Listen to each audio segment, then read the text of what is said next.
नमस्कार दोस्तों, राधे राधे। आपका अपने इस यूट्यूब चैनल हमारी संस्कृति हमारी धरोहर में हार्दिक स्वागत है। आज के इस वीडियो में श्री सत्यनारायण भगवान की पूजा की विधि आपको स्क्रीन पर देखने को मिलेगी और कथा भी आपको सुनने के लिए इस वीडियो में मिलेगी।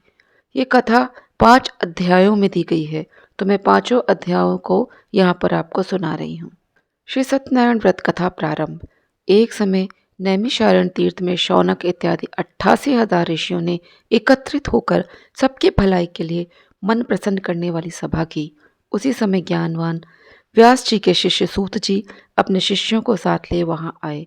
श्री सूत जी को आते देख तपस्वी शौनक आदि 88,000 ऋषि सत्कार को उठकर खड़े हो गए।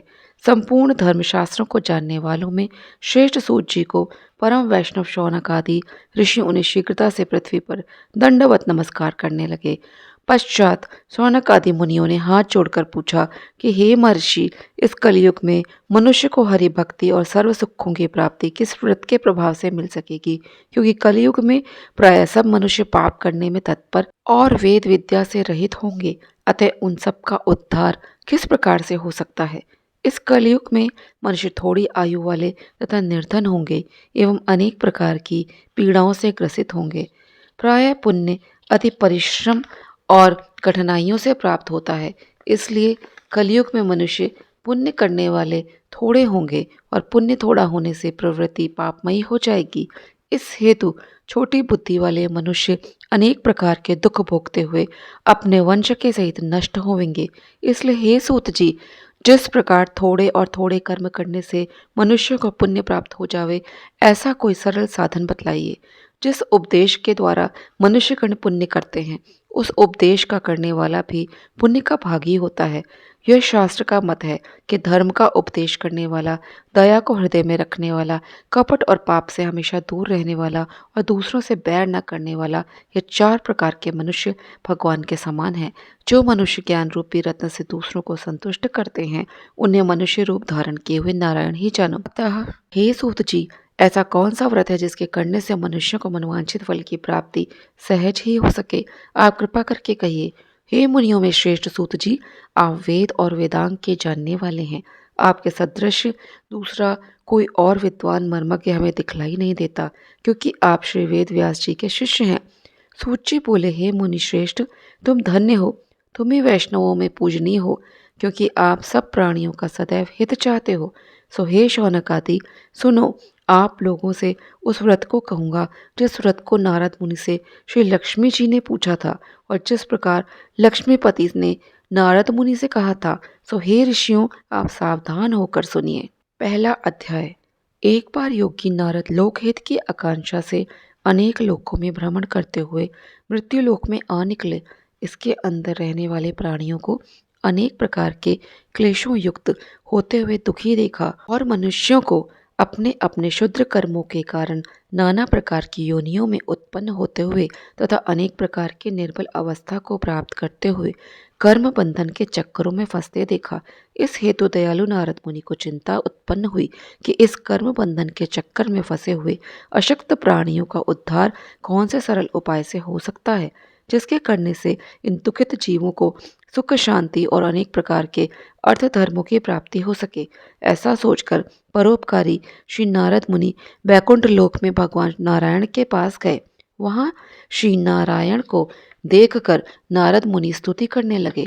हे शुक्ल वर्ण, चतुर्भुज, शंख चक्र, गदा, पद्म वनमालाओं को धारण करने वाले, हे देवों के देव, दीनों के रक्षक, भक्तों पर महान दया करने वाले तथा मन और बुद्धि की शक्ति से अगम अनंत रहने वाले, हे दया के सागर, हे दुष्टों के नाश करने वाले, हे साधु संत और गौ ब्राह्मण की रक्षा करने वाले, हे सर्वांतरयामी, घट घट के वासी, हे सिंधु को बिंदु और तृण को पहाड़ बना सकने वाले, हे अनंत शक्तिशाली, हे सर्व सामर्थ्यवान, हे सनातन सत्यदेव, आपको बारंबार नमस्कार है। इस तरह नारद मुनि के भक्ति और भाव से भरे हुए शब्दों को सुनकर भगवान नारायण बड़े प्रसन्न हुए और बोले, हे मुनि श्रेष्ठ, तुम्हारा किस तरह यहाँ आगमन हुआ है, मुझसे निसंकोच कहो। तब नारद मुनि बोले, हे नाथ, मृत्युलोक में सभी जीवों को तथा गृहस्थी मनुष्यों को अनेक क्लेशों से युक्त तथा पाप कर्मों के फलस्वरूप नाना प्रकार के दुखों को भोगते देखा है। हे नाथ, वे सभी प्रकार के दुख कौन से साधन और उपाय करने से दूर हो सकते हैं, सो कहिए। क्योंकि प्रभु, इस कलयुग में प्राय सभी मनुष्य अशक्त, अधर्मी, आलसी और अल्प आयु वाले होते हैं। इस हेतु हे दीन बंधु, इसका निराकरण बड़े ही सरल रूप में कर दीजिए, जिससे सहज ही में जीवों का उद्धार और संकट दूर हो सके। श्री सत्यदेव विष्णु भगवान बोले, हे वत्स, लोगों पर अनुग्रह और कल्याण की कामना के हेतु तुमने यह सुंदर प्रश्न किया है। जिस व्रत के करने से मनुष्य मोह, अज्ञान और पाप के बंधन से सहज ही में छूट जाता है, वह व्रत मैं तुमसे कहता हूँ। सावधान होकर सुनो। जो स्वर्ग लोक और मृत्यु लोक दोनों में दुर्लभ है, वह सत्यनारायण नाम का व्रत है, जिसे भली भांति विधि पूर्वक भक्ति युक्त होकर करने से मनुष्य संसार में सर्व प्रकार के मनोवांछित सुख भोग कर अंत में मोक्ष को प्राप्त करता है। श्री भगवान के इस वाक्य को सुनकर नारद मुनि बोले, उस व्रत का क्या फल है, क्या विधि है और किस किस ने इस व्रत को किया है तथा कौन कौन से दिन इसे करना चाहिए, हे प्रभु विस्तार पूर्वक कहिए। श्री भगवान बोले, हे नारद, यह सत्यनारायण का व्रत दुख शोकादि का विनाश करने वाला, धन दान की वृद्धि करने वाला, विजय, सौभाग्य और संतान देने वाला तथा अनेक प्रकार के सुख और मोक्ष को देने वाला महान शक्तिदाता है। इस व्रत को एकादशी, पूर्णमासी, संक्रांति, अमावस्या किसी भी दिन भक्ति और श्रद्धा से युक्त मनुष्य धर्म में तत्पर होकर ब्राह्मण और बांधवों को साथ लेकर करे। भगवान सत्यनारायण का पूजन करे, केला के पत्ता और वंदनवार से मंडप सजावे, भगवान की प्रतिमा को पंचामृत, दूध, दही, घृत, बूरा, शहद सहित पांचों चीज़ों से प्रेम सहित स्नान करावे, फिर सुगंधित पुष्पमाला धारण करावे तथा भक्तिपूर्वक पके हुए केला आदि अनेक ऋतुफल, मिष्ठान, गेहूं के चूर्ण की भुनी हुई पंजीरी एकत्रित करके सवा सेर या सवा मन अथवा यथाशक्ति लेकर प्रेम सहित भगवान को भोग लगावे, स्वजनों सहित बैठकर कथा श्रवण करे, फिर भगवान की आरती उतारे। तत्पश्चात भगवान सत्यनारायण को श्रद्धा सहित साष्टांग दंडवत नमस्कार करे तथा फिर ब्राह्मण को दक्षिणा और भोजन इत्यादि से संतुष्ट करे। स्वजनों और पड़ोसियों को भगवान का प्रसाद और पंचामृत प्रेम सहित बांटे, फिर स्वयं प्रसाद ग्रहण करे। सत्य बोले, काम, क्रोध, मद, माया इन पंचभूतों का स्पर्श न करे तथा प्रेम सहित भगवान के अनेक गुणानुवादों को गाता हुआ, हरि चर्चा और हरि संकीर्तन करता हुआ उस दिन के समस्त समय को व्यतीत करे। भगवान की शक्ति और भक्ति में ही पूर्ण विश्वास रखे। ऐसा करने से मनुष्य को निसंदेह मनोवांछित फल की प्राप्ति होती है और सर्व प्रकार के दुखों से छूट जाता है। बोलो सत्यनारायण भगवान की जय। दूसरा अध्याय। सूत जी बोले, एक ब्राह्मण जिसने पहले भी व्रत किया था, उसका इतिहास और कहता हूँ, सावधान होकर सुनो। रमणीय काशीपुरी में कोई एक निर्धन गरीब ब्राह्मण रहता था। भूख और प्यास से व्याकुल होकर नित्य प्रति पृथ्वी मंडल पर घूमता रहता था। एक दिन विप्रों के प्यारे भगवान ने ब्राह्मण के कष्ट को निवारण करने के हेतु स्वयं एक वृद्ध ब्राह्मण का रूप धारण करके उस गरीब ब्राह्मण से आदर और स्नेह के साथ पूछा, हे ब्राह्मण, तुम दुखित होकर नित्य प्रति किस लिए इस पृथ्वी मंडल पर घूमते रहते हो? हे श्रेष्ठ द्विज, वह वृत्तांत मैं सुनना चाहता हूँ। वह ब्राह्मण बोला, महाराज, मैं बहुत ही गरीब हूँ, भिक्षा के लिए पृथ्वी पर भ्रमण करता हूँ। जीवन का निर्वाह बड़ी मुश्किल से होता है।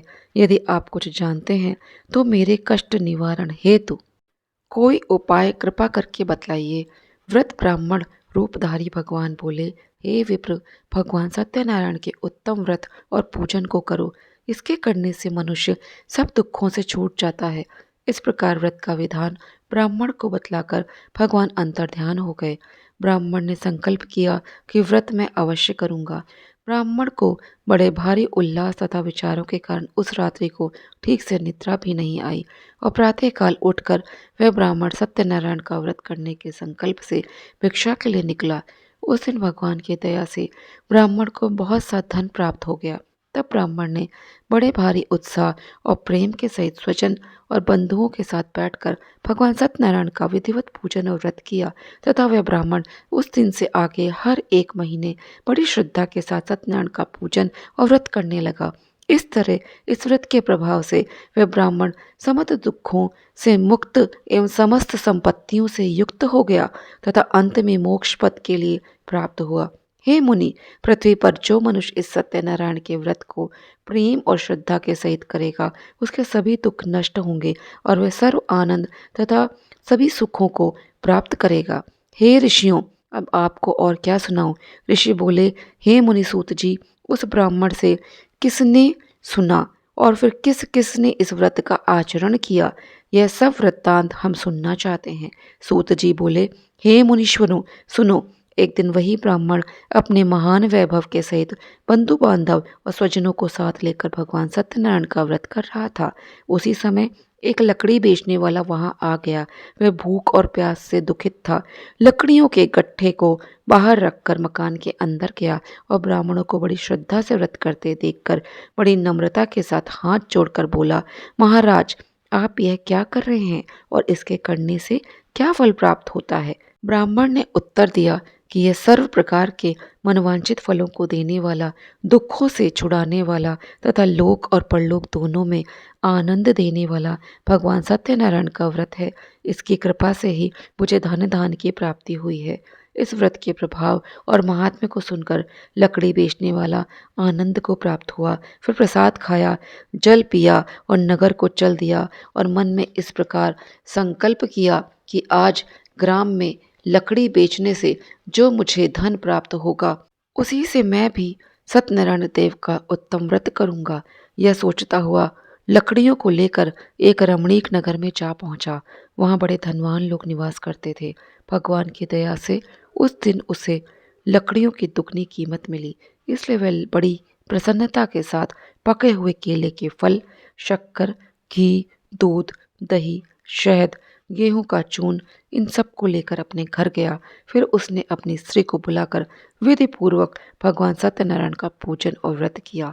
उस व्रत के प्रभाव से वह धनवान और पुत्रवान हुआ तथा इस संसार में सुख भोग कर अंत में सत्यपुरी को गया। बोलिए सत्यनारायण भगवान की जय। तीसरा अध्याय।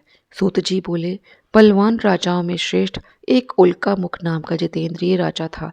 वह सदैव नित्य प्रति देव मंदिर में जाकर ब्राह्मणों को धन देकर संतुष्ट किया करता था। उसकी स्त्री कमल के सदृश मुख वाली सुंदर और पतिव्रता थी। भद्रशिला नदी के किनारे पर वह राजा सत्यदेव के व्रत और पूजन को करता था। उसी समय वहां एक साधु बनिया आया। वह व्यापार के वास्ते रत्न आदि बहुत सा धन नाव में भरकर लाया था। नाव को नदी के किनारे लगाकर आप नीचे उतर गया। वहां राजा को व्रत और पूजन करते देखकर हाथ जोड़कर बड़ी नम्रता से पूछने लगा, हे राजन, भक्तिपूर्वक यह आप क्या कर रहे हैं, कृपा करके कहिए। राजा बोला, हे साधु, ये अति तेजस्वी विष्णु भगवान का पूजन है जो कि अपने बांधवों के साथ पुत्र प्राप्ति की इच्छा से कर रहा हूँ। इस व्रत के करने से मनुष्य की सभी मनोकामनाएं पूर्ण हो जाती हैं। तब साधु वैश्य बोला, हे राजन, मेरे भी कोई संतान नहीं है, इसलिए मैं भी इस उत्तम व्रत को अवश्य करूंगा। आप कृपा करके इस व्रत की विधि बतला दीजिए। तब राजा ने सत्यदेव के पूजन व्रत की संपूर्ण विधि साधु को बतला दी। इस विधि को जानकर वह अपने घर को गया। वहां जाकर उसने अपनी स्त्री को संतान देने वाले व्रत को बतलाया और इस बात का संकल्प किया कि जब हमारे संतान उत्पन्न होगी तब श्री सत्यनारायण का व्रत अवश्य करेंगे। इसके पश्चात भगवान सत्यदेव की कृपा से थोड़े दिनों में ही साधु की स्त्री लीलावती गर्भवती हो गई और 10वें मास में अति सुंदर एक कन्या का जन्म हुआ। वह लड़की शुक्ल पक्ष के चंद्रमा के समान शीघ्रता पूर्वक वृद्धि को प्राप्त होती चली गई। साधु ने कन्या का नामकरण संस्कार किया और भगवान की कला से उत्पन्न होने के कारण उसका नाम कलावती रखा। उस समय लीलावती अपने पति से हाथ जोड़कर मीठे वचनों से बोली कि आपने जो व्रत करने का संकल्प किया था उसे भी पूरा कर लीजिए।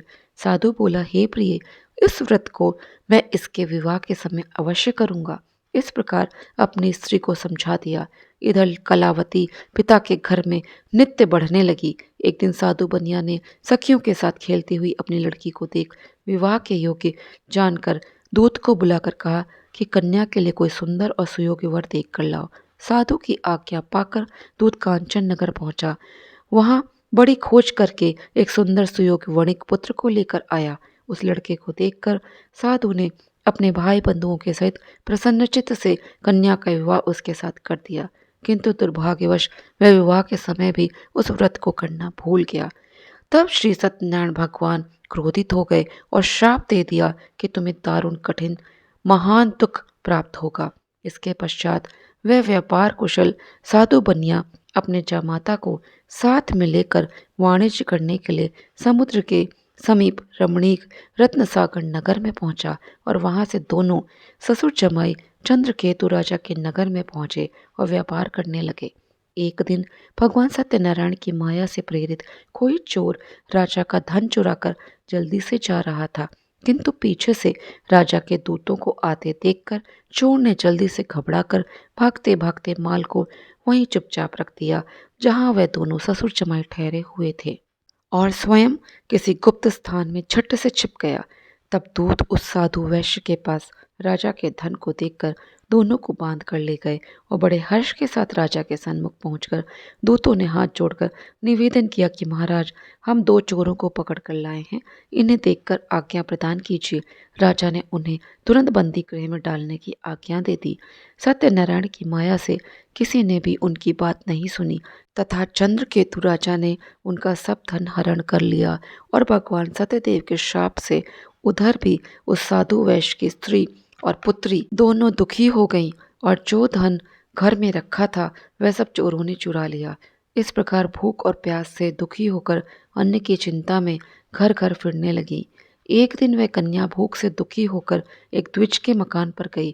उस जगह भगवान सत्यनारायण के व्रत को देख वहां बैठकर उसने कथा सुनी और पिता एवं पति की मंगल कामना की। फिर प्रसाद खाकर रात को घर पर गई। माता ने कलावती कन्या से प्रेम से पूछा कि हे पुत्री, इतनी देर तक तू कहाँ रही? तब कलावती कन्या ने शीघ्र ही माता से कहा, द्विज के मकान पर मनवांछित फल देने वाले व्रत को देखती रही। उसकी बात सुनकर वैश्य की स्त्री को अपने पति का पूर्व का संकल्प याद आ गया तथा प्रसन्नचित भगवान सत्यनारायण के व्रत को करने के लिए तैयार हुई। उस साध्वी स्त्री ने अपने बंधुओं के सहित व्रत किया और बारंबार क्षमा प्रार्थना की और वर मांगा कि हे प्रभु, मेरे पति और जामाता शीघ्र अपने मकान को कुशल पूर्वक लौटे। इस व्रत से संतुष्ट होकर भगवान सत्यनारायण ने चंद्रकेतु राजा को स्वप्न में दर्शन दिया और कहा, हे नृप, प्रातः दोनों वणिक पुत्रों को कैद से मुक्त कर देना और जो धन उनका तुमने ले लिया है वह धन उनको वापस कर देना, अन्यथा तुम्हें राज्य, धन और पुत्र सहित नष्ट कर दूंगा। तब प्रतापी राजा ने उस दिन सभा में बैठकर सभी को अपना स्वप्न सुनाया और कहा कि उन बंदी दोनों वणिक पुत्रों को कैद से मुक्त करके मेरे सम्मुख ले आओ। राजा के वचन सुनकर दूत ने दोनों वणिक पुत्रों को बंधन से छुड़ाकर राजा के सम्मुख लाकर खड़ा कर दिया। राजा के सम्मुख आते ही दोनों वणिक पुत्रों ने चंद्रकेतु राजा को हाथ जोड़कर नमस्कार किया। राजा ने इन्हें देखकर बड़े आदरपूर्वक मीठे वचनों से कहा कि वणिक पुत्रों, तुम्हें भाग्यवश ऐसा कठिन दुख प्राप्त हुआ है, अब कोई भय नहीं है।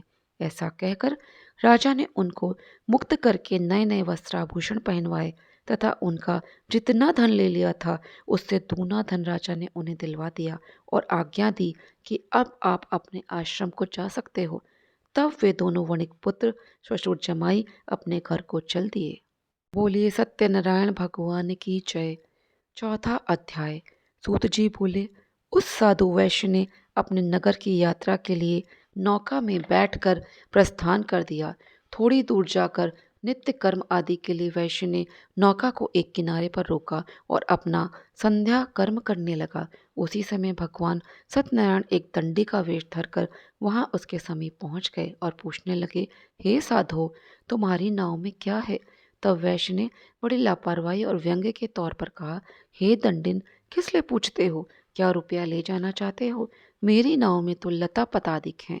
इस कठोर वचन को सुनकर उस दंडी ने कहा, तेरा वचन सत्य हो। ऐसा कहकर वह शीघ्र ही वहां से चले गए और कुछ दूर जाकर समुद्र के तीर पर बैठ गए। तब दंडी के चले जाने के उपरांत साधु नित्य कर्म से निवृत्त होकर ज्यों ही खड़ा हुआ, उसको नाव के अंदर धन के स्थान पर केवल लता पतादिक भरे हुए दिखलाई दिए।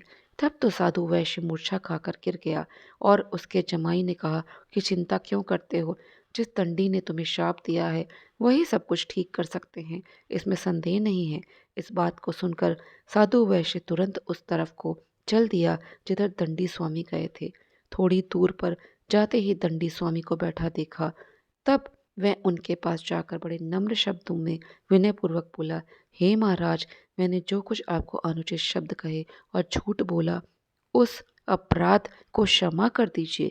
ऐसा कहकर वह बारंबार दंडवत प्रणाम करने लगा और महान शोकातुर होकर रोने लगा। तब वह दंडी रूपधारी भगवान बोले, हे वणिक पुत्र, मेरी आज्ञा से ही तुम्हें बार बार दुख प्राप्त हुआ है। तूने कितने समय से मेरी पूजा आज तक नहीं की है। भगवान के ये वचन सुनकर साधु बोला, हे प्रभु, तुम्हारी माया से मोहित हुए ब्रह्मादिक सभी देवता तुम्हारे गुण और रूप को नहीं जान पाते हैं। यह कितना बड़ा आश्चर्य है। फिर भला मैं संसारी जीव आपकी माया को कैसे जान सकता हूँ। अब आप प्रसन्न होइए, मैं सर्वोपचारों से आपकी पूजा करूँगा।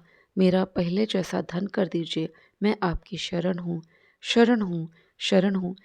इस प्रकार भक्ति पूर्वक वाक्य सुनकर भगवान सत्यनारायण प्रसन्न हो गए और मनवांछित वरदान देकर तुरंत अंतर्ध्यान हो गए। तब साधु ने नाव पर आकर देखा कि नाव धन से भरी पड़ी है। तदुपरांत साधु ने भगवान सत्यदेव का पूजन ध्यान भक्ति पूर्वक किया। फिर अपनी नाव में बैठकर देश को चल दिया। जब अपने नगर के समीप पहुंच गया तब उसने नौकर को घर पर भेजा। दूत ने साधु के मकान पर जाकर उसकी पत्नी से हाथ जोड़कर कहा कि साधु अपने जमाता के सहित आनंद पूर्वक इस नगर के समीप आ गए हैं। दूत के मुंह से इस बात को सुनकर सती ने बड़े हर्ष के साथ सत्यनारायण की पूजा करके पुत्री से कहा कि मैं अपने पति के दर्शन करने के लिए जाती हूँ, तू भी कार्य पूर्ण करके जल्दी से आ जा। माता के वचनों को सुनकर कलावती कन्या प्रसाद को छोड़कर पति के पास गई। इस हेतु प्रसाद की अवज्ञा के कारण भगवान सत्यनारायण ने रुष्ट होकर उसके भर्ता को नाव सहित जल में अंतर्ध्यान कर दिया। तब कलावती कन्या अपने पति को न देखकर महाशोक में रोती हुई पृथ्वी पर गिर पड़ी। इस प्रकार डूबी हुई नाव और पति वियोग से दुखी हुई कन्या को देखकर डर के मारे साधु मन में घबराने लगा। लीलावती भी अपनी पुत्री को देखकर व्याकुल हो गई और अपने पति से बोली कि नाव के साथ जामाता किधर गया, न मालूम किस देवता की अवज्ञा का यह फल प्राप्त हुआ है। फिर कलावती कन्या ने अपने पति की खड़ाओं को लेकर मरने का निश्चय कर लिया। तब ऐसी जटिल दुखदायी परिस्थिति में साधु वैश्य दुखी एवं विहल होकर भगवान सत्यदेव की बारंबार प्रार्थना करने लगा और पृथ्वी पर मस्तक रख हाथ जोड़कर कहने लगा, प्रभु, मुझसे और मेरे परिवार से जो कुछ भूल हुई हो उसे क्षमा कर दीजिए। इस प्रकार भक्ति युक्त वाक्यों को सुनकर भगवान सत्यदेव प्रसन्न हो गए और आकाशवाणी के द्वारा आज्ञा दी कि हे साधु, तेरी पुत्री मेरे प्रसाद को छोड़कर चली आई है, इसलिए इसका पति अदृश्य हो गया है। अगर यह घर जाकर प्रसाद खाकर लौटेगी तो इसे पति अवश्य मिलेगा। कन्या ने इस आकाशवाणी को सुन झटपट घर जाकर प्रसाद खाया। फिर उसने वापस आकर अपने पति के दर्शन किए। तब वैश्य परिवार के सभी लोग प्रसन्न हो गए। फिर साधु ने बंधुओं सहित भगवान सत्यदेव का पूजन विधि पूर्वक किया तथा ब्राह्मणों को दक्षिणा देकर संतुष्ट किया। उस दिन से साधु हर एक पूर्णिमा व संक्रांति के दिन सत्यनारायण का पूजन व व्रत करने लगा। फिर जीवन भर इस संसार में सुख भोग कर अंत में सत्यपुरी वैकुंठ धाम को गया। बोले सत्यनारायण भगवान की जय। 5वां अध्याय। सूत जी बोले, हे मुनीश्वरों, सुनो, मैं और भी कथा सुनाता हूँ। प्रजा पालन में संलग्न रहने वाला एक तुंगज ध्वज नाम का राजा था। एक समय वह वन में जाकर अनेक प्रकार के पशुओं को मारकर विश्राम करने के लिए एक बड़े वृक्ष के नीचे पहुंचा। वहां उसने देखा कि गाय चराने वाले ग्वाले भक्ति पूर्वक अपने बंधुओं के सहित संतुष्ट चित्त से भगवान सत्यनारायण का पूजन और व्रत कर रहे हैं। राजा गर्व के कारण उनके पास नहीं गया और भगवान को प्रणाम भी नहीं किया। तब ग्वाल बाल अपने राजा को आया देख भगवान का प्रसाद ले राजा को देने गए। राजा ने अहंकार के कारण ग्वालों को तुच्छ और गरीब जानकर प्रसाद नहीं लिया और प्रसाद की अवज्ञा करके अपने घर को चला गया। वहां जाकर देखता है कि उसके 100 पुत्र मरे पड़े हैं तथा संपूर्ण धन और वैभव नष्ट हो चुका है। यह देखकर राजा बड़ा दुखी हो विचारने लगा कि मैंने सत्यदेव के प्रसाद की जो अवज्ञा की है उसी के कारण मेरा यह महान अनिष्ट हुआ है। ऐसा सोच राजा तुरंत उसी वन में पहुंचा जहां ग्वाले पूजन कर रहे थे। वहां जाकर राजा ने ग्वालों के साथ बैठकर सत्यदेव का पूजन बड़ी श्रद्धा और भक्ति सहित किया। फिर ब्राह्मणों को दक्षिणा देकर प्रसाद खाया और घर लौटा। तब भगवान की दया से उसके सभी पुत्र जीवित हो गए और समस्त धन ज्यों का त्यों पूर्ण हो गया और फिर हमेशा भगवान का पूजन करने लगा। इस प्रकार वह राजा इस लोक में सुख भोग कर अंत में सत्यपुरी बैकुंठ को गया। सूत जी बोले, जो कोई इस परम दुर्लभ सत्यदेव के व्रत को करेगा, सत्यदेव की कृपा से उसे धन धान्य की प्राप्ति होगी, दरिद्री को धन उपलब्ध होगा और शत्रुओं से मुक्त होगा, सभी प्रकार से निर्भय होगा, संतानहीन को संतान प्राप्त होगी, संपूर्ण मनोरथों की पूर्ति होगी और इस लोक में सब सुखों को भोग कर अंत में भगवान के सत्यपुरी बैकुंठ धाम को जाएगा। हे मुनीश्वरों, जिन्होंने पहले सत्यनारायण का व्रत किया था उनके दूसरे जन्म की भी कथा कहता हूँ। बहुत बुद्धि वाला वह शतानंद सुदामा नाम का ब्राह्मण बना और भगवान श्री कृष्ण की भक्ति और मित्रता करके मोक्ष को प्राप्त हुआ। लकड़ियां उठाने वाला भीलों का राजा गोह बना। उसने श्री राम सेवक होकर भक्ति के बल से मोक्ष को प्राप्त किया। उल्का मुख नाम का राजा नृपति दशरथ हुआ जो श्री राम को पुत्र रूप में प्राप्त करके बैकुंठ को गया। धार्मिक सत्यवक्ता साधु वैश्य मूरध्वज हुआ जो अपने पुत्र के शरीर को आरे से काटकर मोक्ष को प्राप्त हुआ।